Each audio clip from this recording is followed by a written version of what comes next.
of Asaba, where the street tells the stories every single day. From the corridors of powers to the decisions shaping governance and politics in Delta and Nigeria.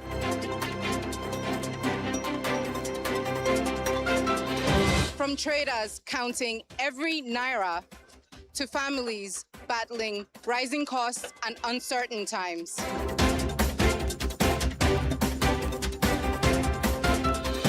From football pitches to sporting successes to the major developments making the headlines all over the world. And from the untold human stories, the struggles, victories, resilience, and hope of the everyday Nigerians. This is the news beyond the headlines. Dott TV News are your trusted window to stories that truly matter to the people. Here, we don't just report events, we tell the human stories behind them.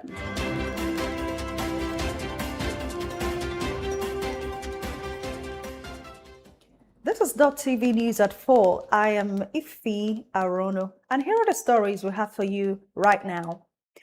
The federal government has suspended the proposed review of registration fees for the 2027 West African Senior School Certificate Examination and the National Examinations Council Senior School Certificate Examination, pending wider consultations with stakeholders. As you may already know, the federal government last weekend approved a uniform fee of 50,000 naira for SSCE candidates beginning next year, 2027. Prior to the increase, fees for NECO was reportedly 30,000 naira, while that of WAEC was 27,000 naira. However, in a Monday statement issued by the Federal Ministry of Education, the ministry said the suspension followed concerns and feedback from members of the public. According to the ministry, the proposed fee review was driven by rising costs associated with conducting national examinations, noting that registration fees have remained largely unchanged for several years, despite increasing operational expenses. Meanwhile, former Vice President Atiku Abubakar has described the suspension of the proposed increase in West African Examinations Council (WAEC) and National Examinations Council (NECO) fees by the federal government as a victory for Nigerians. Atiku, in a statement by his senior special assistant on public communication, Frank Shaibu, said the suspension of the fee hike was a vindication of his concerns about the policy. The former vice president, while reacting to the suspension of the fee hike, stated that although the decision was welcomed, it raises questions about why the government had to wait for public outrage before correcting what he described as policies that should never have been conceived in the first place. Similarly, the presidential candidate of the Nigeria Democratic Congress (NDC), Peter Obi, has applauded the federal government's decision to halt the planned increase in registration fees for the 2027 West African Senior School Certificate Examination and National Examinations Council. In a statement posted on his X handle, Obi said the reversal was a welcome relief for many families facing economic difficulties across the country.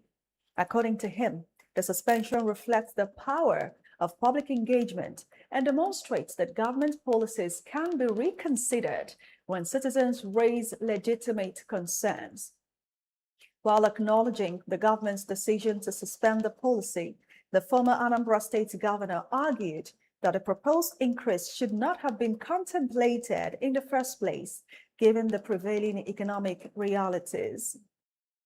And back in Delta State, Governor Sheriff Oborowori has taken a major step towards ending the 23-year abandonment of the Senate and Administrative Building at Delta State University, Delsu, Abraka, with invitation extended to qualified contractors to bid for the completion of the long-delayed project. The development follows the governor's earlier decision to revoke the previous contract for the project after expressing dissatisfaction over years of inactivity, paving the way for its reaward to a competent contractor capable of delivering the strategic university infrastructure. Governor Oborowori had, during the 17th convocation ceremony of DELSU, assured the university community that his administration would not allow the project to remain abandoned, promising immediate steps to ensure its completion. Fulfilling that promise, the Delta State Tenders Board has listed the completion of the Senate and Administrative Building among major projects advertised for competitive bidding under the Ministry of Higher Education. Well, the rainy season across Nigeria typically begins in April and lasts until October. During this period, many households increasingly rely on harvested rainwater for domestic use. Against this backdrop, our correspondent Onyeka Odiese visited a dermatologist to find out whether the repeated use of untreated harvested rainwater poses any health risks. The report. Skincare expert Okongo Uche warns that the repeated use of untreated harvested rainwater for drinking and bathing may pose significant yet often overlooked health risks. According to her, harvested rainwater can be mildly acidic and may disrupt the skin's natural pH balance, leading to irritation, dryness, and breakouts. She explains that if the water also contains high mineral content or other impurities, these effects can become even more pronounced. When we were young, we were tender, we used to bath with water, we cook with it. It was not doing anything to the skin. We have to be watchful and careful how we use rainwater on the skin. You cannot just go and pour rainwater and start taking your bath. You take proper precautions. You boiled the water, you use disinfectants, the one that is suitable to your skin, the one that is not harsh to your skin, to avoid breakouts, skin dryness, and irritations. Then you use chloride as well. All this helps to maintain the skin. Rainwater is actually good, but we have to be careful and take proper precautions while using it on our skin. Rainwater may appear clean and refreshing, but it can contain hidden impurities that may affect the skin and overall health. Experts therefore advise treating harvested rainwater before using it for drinking or bathing to help reduce potential health risks. Meanwhile, residents of Yahweh Street behind the Ayoben area of Abo, Ika South local government area of Delta State, have raised the alarm over worsening erosion and flooding that have rendered parts of the community unsafe, forcing several families to abandon their homes. The residents are calling on the Delta State government to urgently intervene before the environmental crisis escalates into a humanitarian disaster. According to community members, Yahweh Street is located within a low-lying riverine area that has historically experienced seasonal flooding.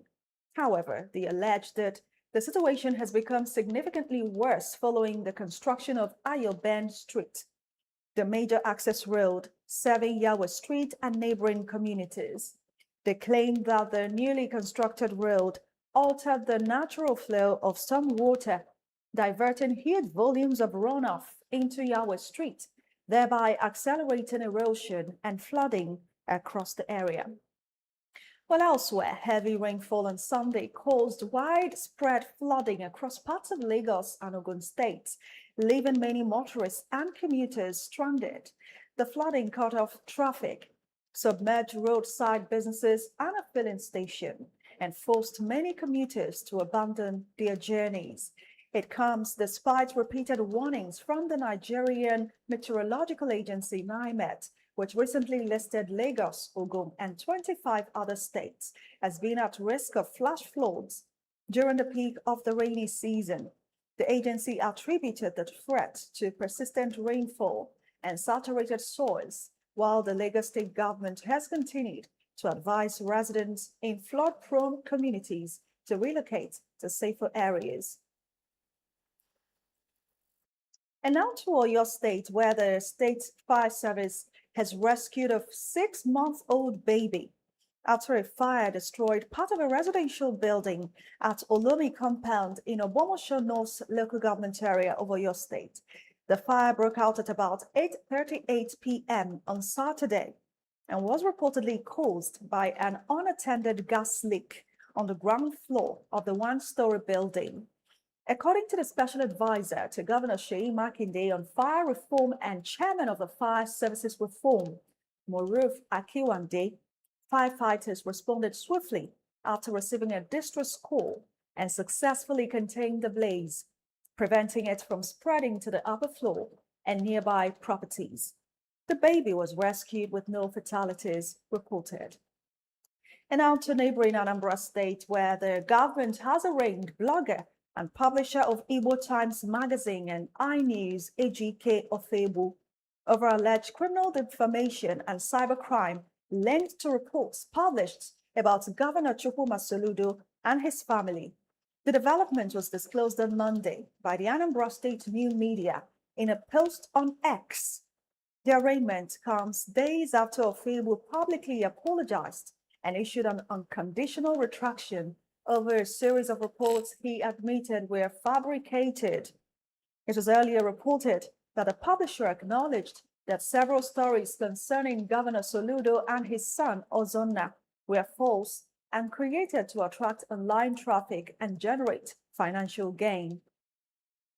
And the Enugu State Police Command has launched a manhunt for the driver and conductor of a Mitsubishi L300 commercial bus over the alleged assault and attempted murder of police officers, as well as the snatching of a police rifle.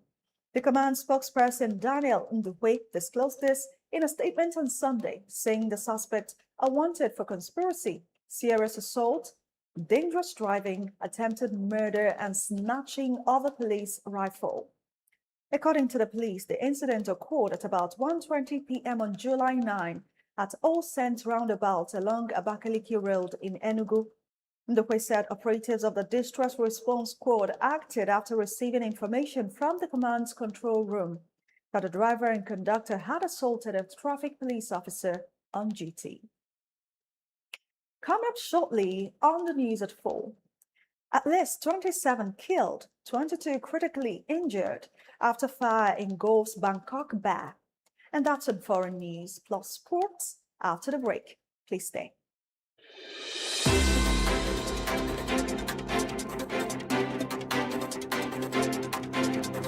In the heart of Asaba, where the street tells the stories every single day. From the corridors of powers to the decisions shaping governance and politics in Delta and Nigeria.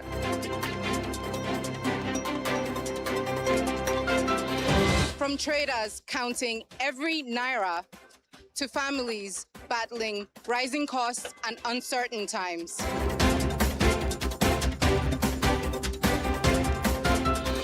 From football pitches to sporting successes to the major developments making the headlines all over the world. And from the untold human stories, the struggles, victories, resilience, and hope of the everyday Nigerians. This is the news beyond the headlines. Dott TV News are your trusted window to stories that truly matter to the people. Here, we don't just report events, we tell the human stories behind them.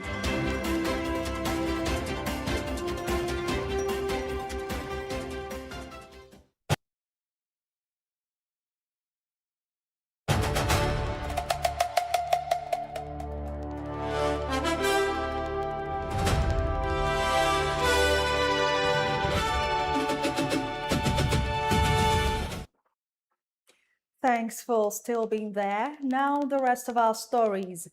Gunmen have allegedly kidnapped the 60-year-old headmaster of Nomadic Basic School, Ibojae Budoare in Itesiwaju local government area of Oyo State, Kolawole Matthew Owade, popularly known as Onaiye, and demanded a ransom of 30 million naira for his release.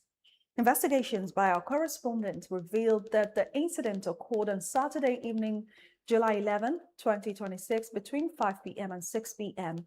The victim's colleagues and members of the education community in the local government also expressed sadness over the incident.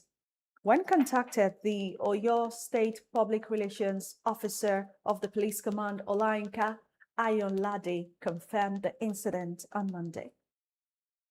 Well, the National Drug Law Enforcement Agency, NDLEA, has arrested a 38-year-old South African woman, Will Jessica Ann, for allegedly using her 3-year-old son as cover in an attempt to smuggle 5.75 kilograms of heroin into the country through the Nnamdi Azikiwe International Airport, Abuja.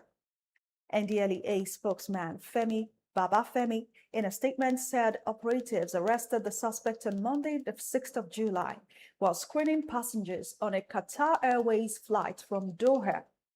He said she was found with 14 blocks of heroin concealed in her luggage. According to the agency, the suspect initially denied traveling with checked-in bags. Still, operatives matched the baggage claim tags to her passport, after which she admitted ownership, saying she had forgotten she checked them in. Well, the Socioeconomic Rights and Accountability Project, SERAP, has instituted a suit against the Independent National Electoral Commission, INEC, asking the Federal High Court in Abuja to compel the electoral body to investigate allegations that governors elected on the platform of the All Progressives Congress, APC, diverted about 800 billion naira in public funds for political and campaign purposes. The lawsuit filed last week seeks an order of mandamus directing INEC to investigate claims that APC governors made monthly contributions from their Federation Account Allocation Committee (FAC) allocations into a dedicated campaign fund allegedly intended to support President Bola Tinubu's re-election bid in the 2027 general elections. SERAP is also asking the court to compel INEC to request full disclosure from the APC and the affected governors on the alleged campaign fund, including the identities of donors and the lawful sources of the contributions. For news on the foreign scene, let's now join Priscilla Ifani.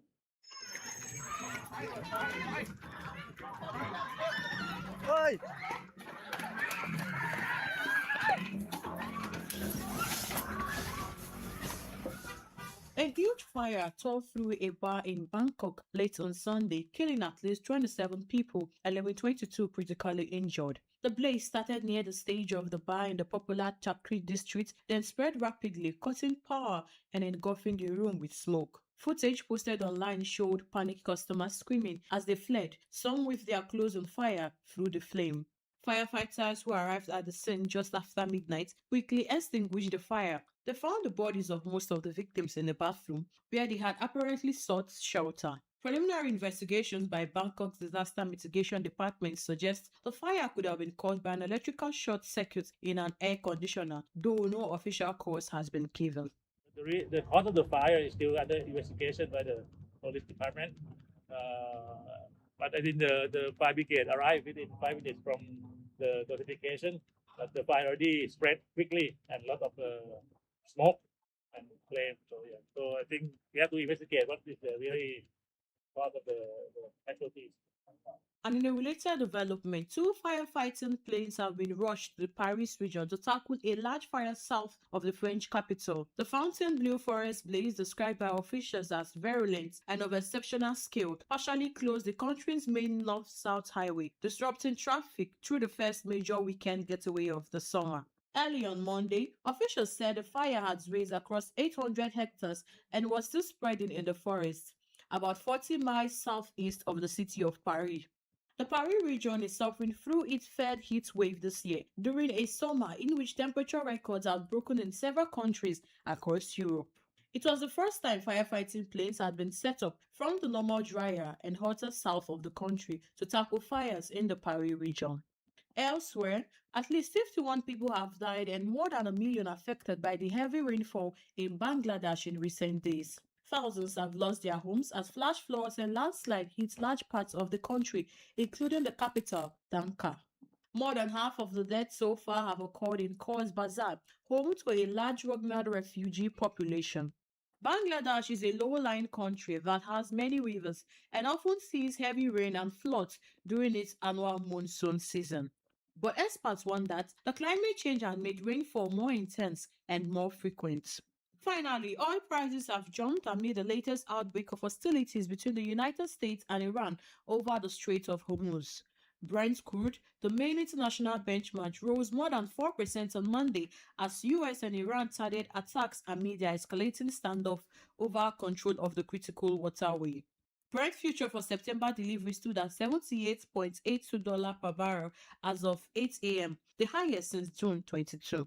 The U.S. Central Command said on Sunday that it has carried out dozens of strikes on Iran to degrade its ability to attack vessels in the strait, hours after striking hundreds of targets in the country. I am Priscilla Ifani, Dott TV News. Over now to sports news with Anthony Uche. 2025-2026 season of professional football in Nigeria comes to an end with the President's Federation Cup final right here in Asaba, with a game that has far more reaching consequences other than just in the 90 minutes or the penalty shootouts, because the winners of this game will also go on to represent Nigeria as the fourth team on the African continent at the CAF Confederations Cup. The curtains fell on the 2025-2026 professional football season in Nigeria on Saturday, the 11th of July, where the President's Federations Cup final was held at the Stephen Keshi Stadium in Asaba. In a game that was largely uneventful, El Kanemi Warriors scored the only goal from the penalty spot when captain Rislanu Ismail converted a penalty that was awarded by the referee, and the Zulum boys held on for the victory to win the fourth FA Cup title in the club's storied history. Already relegated from the Premier League in the just concluded season, the El Kanemi Warriors, who will play in the second division of Nigerian football, will also get the opportunity to represent the country alongside Shooting Stars at the CAF Confederations Cup. Following the game, Temitope Sulaiman of El Kanemi Warriors was awarded the goalkeeper of the tournament. Imam Bala was awarded the highest goal scorer of the tournament with 6 goals, whilst the captain Rislanu Ismail was awarded with the MVP award for the finals.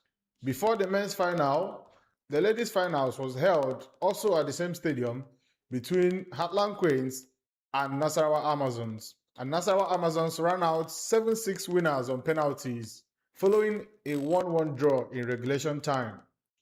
Nduka Onachukwu, the goalkeeper of Nasarawa Amazons, saved 2 penalties to ensure that the Amazons are crowned the champions. And for Heartland Queens, their first ever appearance at the tournament and making it all the way to the final, unfortunately ended on a sad note for them. El Kanemi Warriors, after a hard-fought 1-0 victory in 90 minutes here at the Stephen Keshi Stadium in Asaba, have been crowned the champions of the 2025-26 President's Federations Cup. That also means they will represent Nigeria at the CAF Confederations Cup tournament for the next season. And they will do so in what seems to be a funny coincidence as a second division team. Yes, they will be playing in the NNL next season and also representing Nigeria on the continent with the CAF Confederations Cup. Congratulations to the winners, the Zulum boys, El Kanemi Warriors, and commiserations to Ikorodu City, who have lost yet another finals in the country. Thank you very much. From Asaba, Anthony Uche, reporting for Dott TV News. And that's all we have for you on Dott TV News at 4. Thanks for watching. Follow us across social media at official.tv. I am Ifi Arono. Keep watching Dott TV, the heart of the matter.